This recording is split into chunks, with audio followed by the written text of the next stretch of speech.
Watching Swimming World TV. I'm your host, Brent Rutemiller, here at the Ask a Clinic, the 50th anniversary. On the cover of the July issue, you may have seen this. Do you recognize this gentleman? He's sitting next to me, Gregg Troy, current coach for Caeleb Dressel. Thanks for joining us. Thanks for being here. Great to be here. Yeah. You must have been hard up for cover stuff. No, I mean it's a good cover. We're proud that you're on here. But I guess obviously we can talk about the athletes, but let's talk about you. I mean, 20 years at the University of Florida, you decided to step down, and now you're just going to run a club team and continue coaching Caeleb. How hard was that decision? It was a hard decision in some ways, but in other ways, I've been doing this since '72. My first 15 years, I was a full-time teacher in addition to full-time coach, and 20 years at the college level in a combined program. It's a big undertaking, and I just felt like might have a little more to offer to a little smaller group. We're at an opportunity to focus towards Tokyo, and we've got a few good guys that really would like to do that, and I want to make sure we give them the best shot. Well, you certainly have the resume behind that. You know, Caeleb, Elizabeth Beisel, Ryan Lotke. Let's go back in time. I mean, I've been fortunate to be around some really good athletes. My first job was in Fort Myers in '72, and '72 to '77 down there, I had a chance to work with David McCagman, the first national qualifier. Went on to make the U.S. national team, and had the good fortune at Bowles to work with a lot of great athletes. You know, Anthony Nesty, Gustavo Borges, Trina Jackson. So those good athletes make you a whole lot better coach. Yeah. Well, but what I find interesting is that you were on a club level and the high school level at Bowles, but you jumped right into the collegiate level. That's really hard to do unless you really have the background. What's the big difference between coaching at that level and coaching at the university level? And can people today make that jump? Oh, I think you can make the jump. It's the biggest problem is kind of negotiating the different, not the pool aspects are the same. The day-to-day training, that's the same, but negotiating the recruiting, lots of times club coaches, I think it'd be really great to be a college coach. You don't have to deal with parents and stuff. The reality of the matter is you become the parent to some extent. When you're a college coach, you're responsible for everything. At least your administration assumes you're responsible for everything that happens in that athlete's life. So, the grade aspects, how they're using their social time, those all end up in your desk at some point. So it's a much bigger and much more comprehensive job than what it seems from the outside.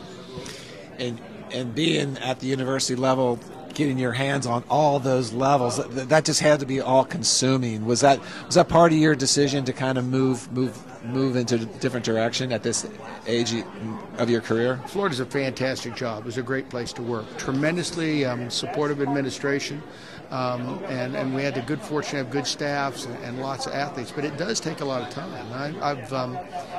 Sometimes the detriment of your family.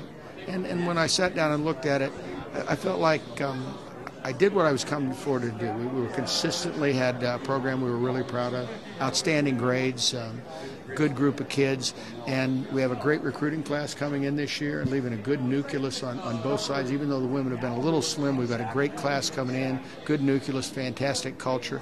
It just struck me that it was the right time for me personally, and at the same time the right time for the university to have an opportunity to move forward and hopefully maintain the same direction and maybe even add to it. So all the experience that you've had coaching all the different personalities, now you're sitting on which is considered the real superstar of our sport right now, Caeleb Dressel, and him moving into this pro arena.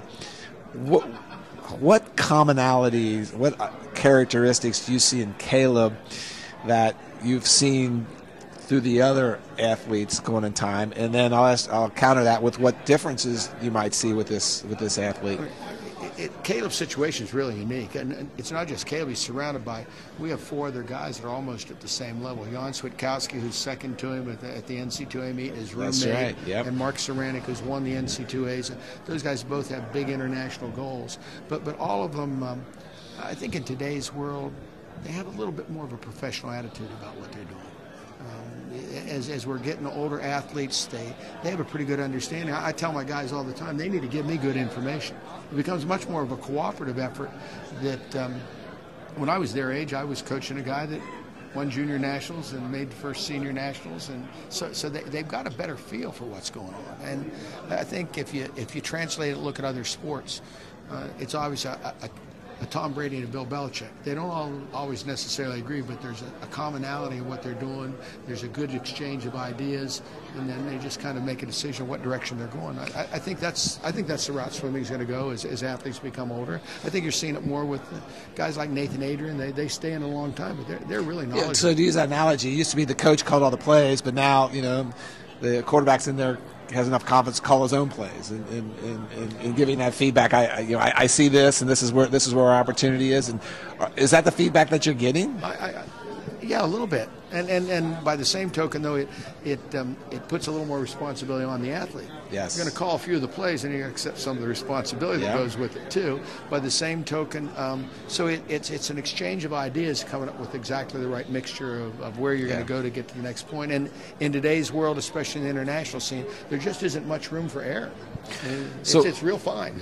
So just sticking with Caeleb a little bit, what difference do you see in him than some of these other athletes, or is there something identifiable in that regard?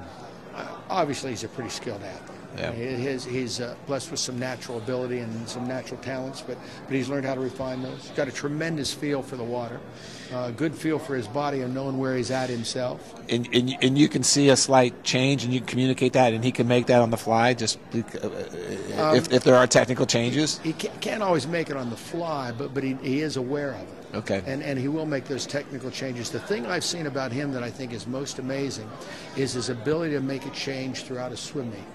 After the first swim in a 3 to 5 day meet, you can see him get better in each of those. So that type of thing is really.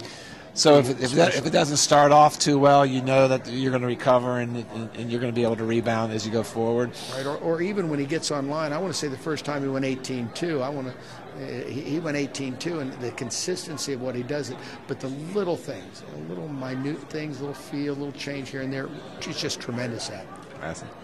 So with the transition over the summer, and seeing where you're moving, this summer is not any kind of indication, this year is not an indication where they're going to be in 2020.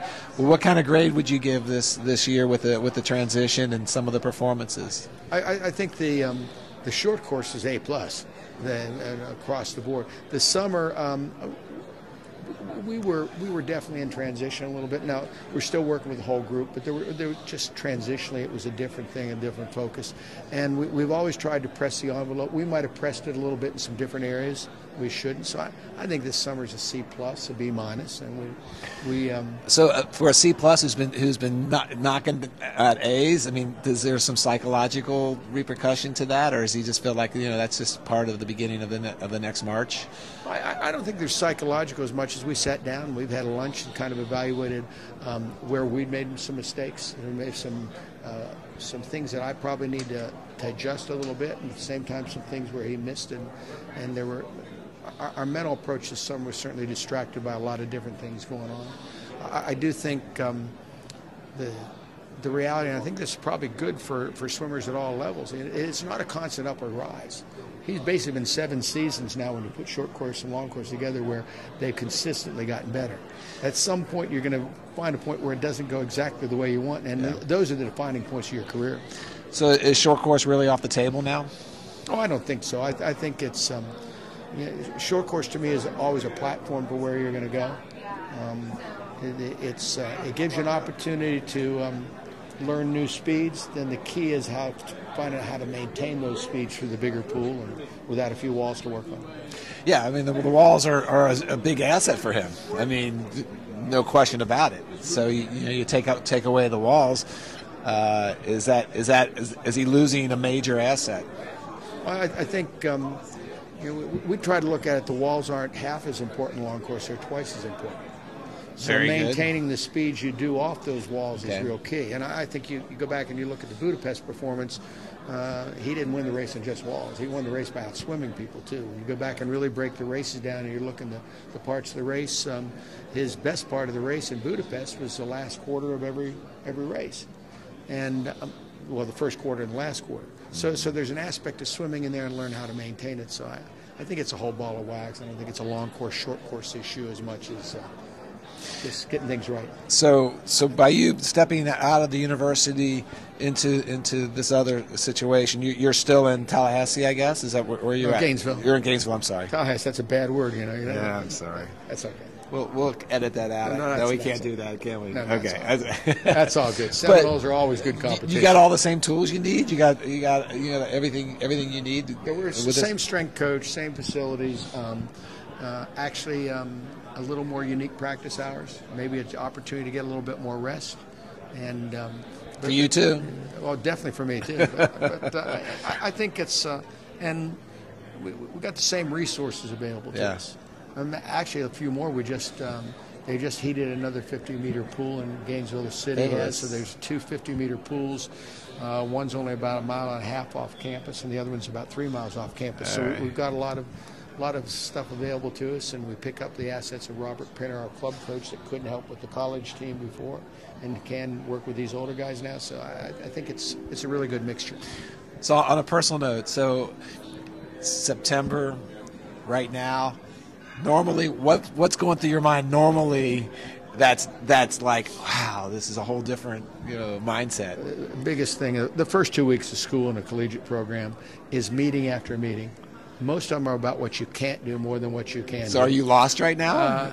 No, actually, my wife and I are really happy at the moment. It's been pretty good. I've seen you with more smiles on your face than I've seen in a long time walking around. And all the guys I'm working with, the youngest one, Caeleb's actually the youngest at 21. And I think it's going to give us a little bit of an opportunity. We're starting just a little bit later. They're doing a few more things, just staying fit in their own, and a slightly later start date because we don't have it right on the horizon where we usually at Florida we were competing the last week of September, the first week of October. We won't compete till late to mid-October and not quite as frequently in the fall, so it gives us a little more chance to take our time in setting up the season, laying a base for what we want to do next year. So now that you have more time, more personal time, you're kind of rejuvenated. Are you finding that there's some things that creative-wise that you never had time to do that are starting to kind of come to the forefront because of the structure of your time and commitments and responsibilities? Without a doubt. I got a couple fences I fixed at home that have been wrecked for a long time. But from a athlete perspective, I've got scheduled 2 to 3 hour meetings with each of the athletes over lunch. Never could afford. You couldn't have done that. Wow. A little more of group meetings. It was hard to see as many athletes as you have in a combined program.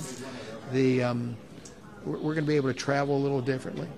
The opportunity maybe to go to altitude a little more often, or the opportunity to be in a different dynamic, travel to meet and stay a couple days and not worry about getting back for class. Those type of things are pretty dramatic. And just the opportunity to interrelate at practice and make the culture's already there.